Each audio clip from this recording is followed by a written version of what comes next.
All right, the first thing we got to do for this Gourmet McChicken is make a very simple Dijonnaise. Now, nothing can be simpler. To a cup of mayonnaise, you want to add somewhere in the neighborhood of 1 to 2 tablespoons of Dijonnaise mustard, kind of to taste. And then just a little bit of freshly ground black pepper, about a teaspoon-ish. And then just a couple of pinches of kosher salt. And then you just kind of mix everything around. And the salt's about a teaspoon, too, give or take. Not really accurate. Just kind of do this to your own personal preference. All right, once it's been mixed, pop a lid on top and set it in the fridge. Okay, so what we have here is boneless, skinless chicken breast that's been cut in half. But they're not quite ready to be sandwiches yet. We have to flatten them, make them a little bit bigger. So you put some on a parchment paper, put another piece of parchment paper over it, and now it's time to search for our very scientific meat flattening device. And of course, I can't remember what fucking drawer I put it in. It's a mallet. And then you proceed to beat the shit out of these, imagining with each strike that it's Brie Larson's face.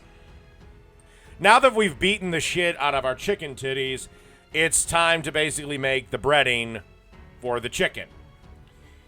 What I've got in dredge number 1 is 3 cups of flour, 2 tablespoons kosher salt, 2 tablespoons pepper, 2 teaspoons cayenne, 1 teaspoon garlic powder, 1 teaspoon onion powder, and 1 teaspoon paprika.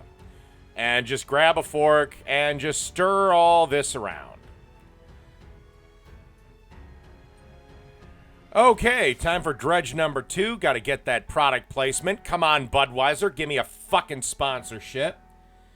All right, you want 1 1/3 cups of flour, 1 1/2 cups of beer, a teaspoon of salt, a teaspoon of pepper, and 2 eggs that have had the ever-loving shit beaten out of them.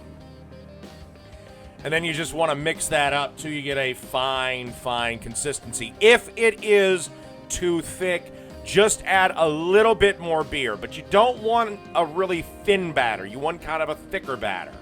Because if it's too thin, obviously during the frying process, it's going to come right the fuck off, like the teenage cheerleader slut's outfit.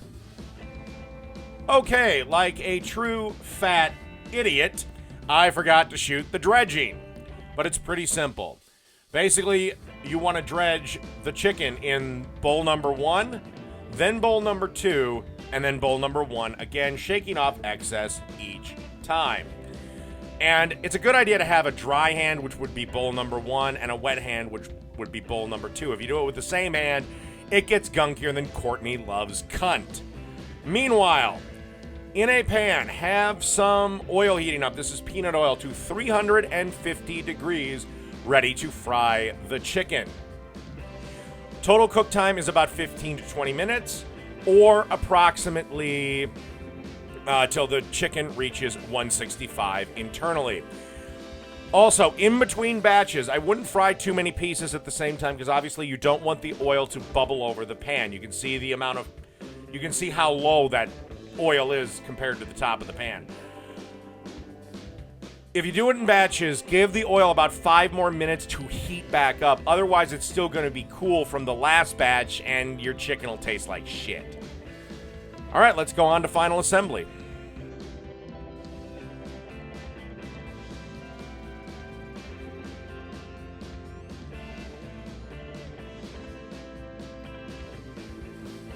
And like a bigger idiot, I put a piece of Gouda cheese atop the chicken breast and put them in my oven set to broil and then left them in there for exactly 5 seconds too long.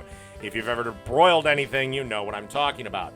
Don't worry, the Gouda was still delicious, and this sandwich everybody ate. So, there's your chicken breast with slightly charred Gouda cheese. Still delicious, though. And you want to spoon